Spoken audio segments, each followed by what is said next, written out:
Welcome to my new car, the BMW E91 325D. Is this the best daily you can get for under £3,000?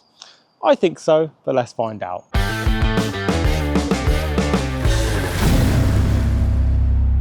I've never owned a BMW before. I've never owned a diesel car before, never owned an estate car before. So how on earth have I ended up with a BMW diesel estate? Well, I was looking for a daily driver, had a budget of around £3,000, which I think is quite low in this market for a daily driver, a decent one. And I've always liked the way the E91 looks, especially the LCI, like the bonnet bulges, the updated brake lights and front lights. And I've always liked the E91 LCI the most. And yeah, I don't like diesels at all. I don't like the way they sound, don't really like the way they drive, don't like the way they redline at 4,500 RPM.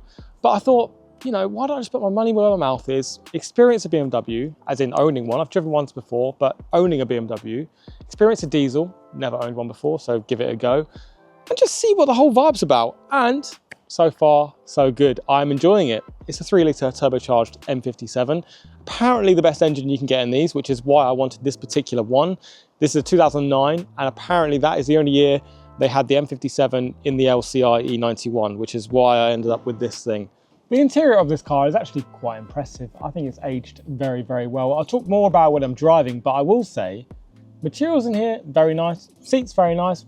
In all, very nice. And for £3,000, one of the better interiors you can get, bar a Lexus. Other than that, I think you'd struggle to get a better interior. And these of the age, so around 2010, I think have aged the best out of the German alternatives, the Audis and Mercedes. I think these look a lot better than those do from the same era. So this particular E91 is an MSport, which is another reason I wanted this particular car, because I wanted the MSport. It has a different front splitter, has different side skirts, has different rear diffuser, has different steering wheels, different seats, and a few other little bits. It also means these aren't standard wheels. These are a 403M, which is from an F30, so F-Series BMW. These are 19 inch, the standard wheels are 18 inches. They are very crusty and it's something I want to address, so I want to sort these wheels out. I'll probably get what is meant to be on this car, which is the MV3s, correct me if I'm wrong.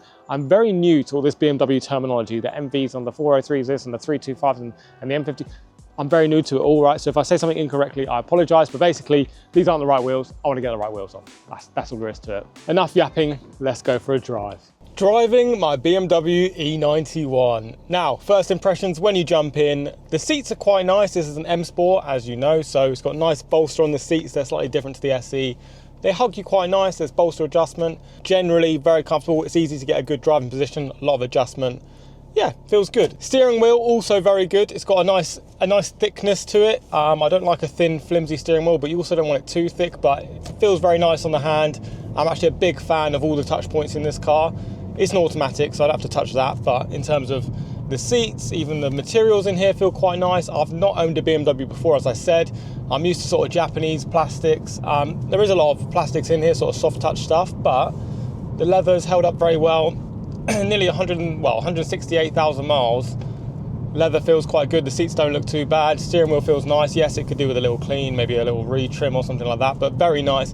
Ergonomics of the dashboard, the Pro Nav, all of this for under £3,000 feels pretty good. Heated seats are great. Generally, first impressions are very, very good. Similarly, the sort of center dash with the Pro Nav and the heated seats and the sort of climate control, it's very BMW and it doesn't feel that old. If you look at the F-Series, it's not too far away from that. In fact, I kind of prefer the E90 series in the sense of the screen is within the dash, integrated rather than sort of stuck on top of it. I actually think it looks really good. And like I say, for under £3,000, this feels like a really nice interior. It's quiet enough on the motorway. Feels very premium and nice, especially for a 3 Series and a budget car at that. So yeah, good. Now driving feel, it's an automatic, so that takes away a little bit of driving sensation. However, the ergonomics are quite good. The steering feels nice, the throttle response is okay, brakes are all right. It feels good. It doesn't feel mega sporty, but it also doesn't feel too sort of wallowy and placid like a LS430 or something like that. It's a bit sharper, but you know, you don't really need something super sharp for a daily. If you wanted that, of course, but it depends on your sort of commute and your uses. You could get, you know, and also depends on the budget, quite frankly. Would I prefer a sportier car? Yeah, but you know, it's all about circumstances. And it doesn't feel too bad. I don't dislike driving it by any stretch, but I wouldn't go, oh, the sun's out, let's go take the the E91 for a drive. So it's not bad, but it's not amazing. Similarly, noise, it's a diesel. I've never owned a diesel, as I already said.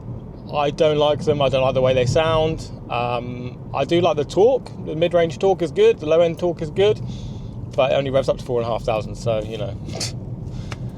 It's not something I'm used to, having always had high revving petrol engines. But they just sound shit. It sounds like a tractor. That's the one thing I don't like about the car, the noise. So I'm not going to put an exhaust on it. I don't want to be rolling smoke or popcorn filters and this and that. Each to their own, of course. If you want to do that, you crack on. But I don't think diesel engines sound good. I'll stick to my petrol stuff with the noise. But, you know, you can sit on the motorway, or even right now, I'm going 35 miles an hour behind an MX-5 and it's going like 1,500 RPM, maybe 1,400 RPM. So in that sense, it's quite good because it's quiet, just chugs away, you don't really hear it. But at idle and pulling away, it's just, it feels a bit, it's nice mechanical, like it's very raw, but I don't really like the sound of a diesel engine, but that's just me. Now, being a 3-litre diesel, the M57, it's decent performance. It's a 325, so it's not the same as a 335 or a 330 or anything like that, but it's more than enough. It's not a 320 in a sense that you're always wanting more and you don't have enough to push on and do that overtake or cruise along at 80, put your foot down, go 90 allegedly with no problems. This is what that's for, and I'm very glad I got the 6-cylinder one, not the 4-cylinder 320 or maybe the petrol variants. I was looking at a petrol variant, a 330i, potentially the N52 and things like that. But for what I needed it for, which is commuting, it's not really I mean, it is suitable, but if I want an actually aspirated one, I would want a manual. And then to get a manual 3-litre straight 6, good spec, it's really hard to find. If you do find them, they're expensive. So kind of victim of circumstances, but so far so good. I'm glad I've got the diesel because it just chugs along, gets good miles per gallon, and yeah, happy days. One thing about the driving dynamics, I do think this car would benefit from 18s. As I already said on the outside shots, these 19s look good, but I think driving feel and soaking up bumps and things like that, a higher profile tyre with 18 inches would still look good, but drive a hell of a lot better, especially with these budget tyres and the state of the roads at the moment. 19 inches and low profiles, not the vibe for a daily, although it does look good. I haven't done enough miles to really accurately comment on how fuel efficient this is. It's not bad. I've filled up and I've done about 300 miles to half a tank. I think I can get 500-600 out of a tank. Depends how you drive, of course. I mean, if I put my foot down everywhere, it'll be worse. I will report, but I'll do a video later on when I've lived with it for longer. Like I say, I've only had it a week, so I can't really make a fair comment on what sort of real life MPGs are. But yeah, just over half a tank, just over 320 miles or so to half a tank. So not bad, but a lot of that's been motorway driving. So mixed with this, I imagine it will average around low 40s, high 30s at a guess. But I'll do another video at a later date going into more depth about, you know, the real life MPGs, because I do think that is something you can't really pick up online. So I'll do a video on that. Now let me tell you why I chose this car. I've always liked the E91. Aesthetically, the E91, especially the LCI, a sporty looking, touring. I like estate cars, yes. And then an opportunity came up. I'm looking for a daily.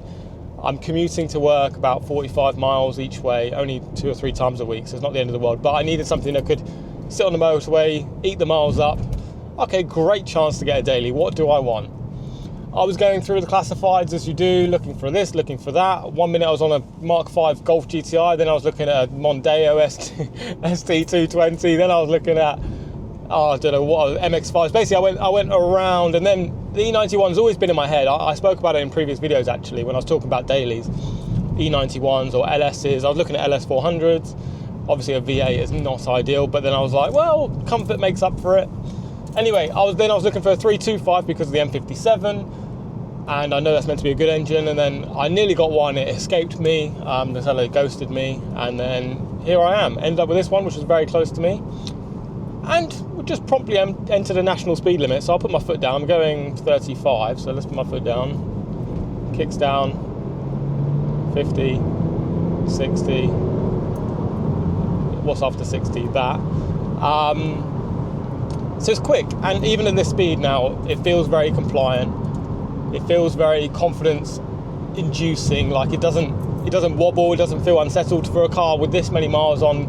Arguably quite old. I don't see these as old cars, but if you actually look, I mean, it's 2009, so it's not exactly a new car. It feels very good. It feels modern. It feels well built.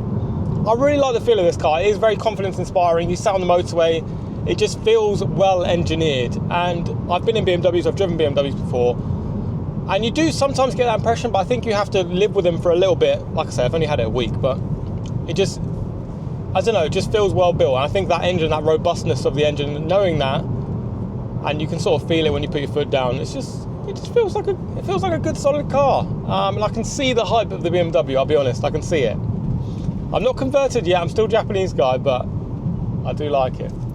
So to conclude really, I'm enjoying the BMW life, and I do believe this is one of, if not the best dailies you can get for this sort of budget. £3,000, what else would you get? Let me know in the comments, and be sure to drop me a subscribe, I would greatly appreciate it. Cheers.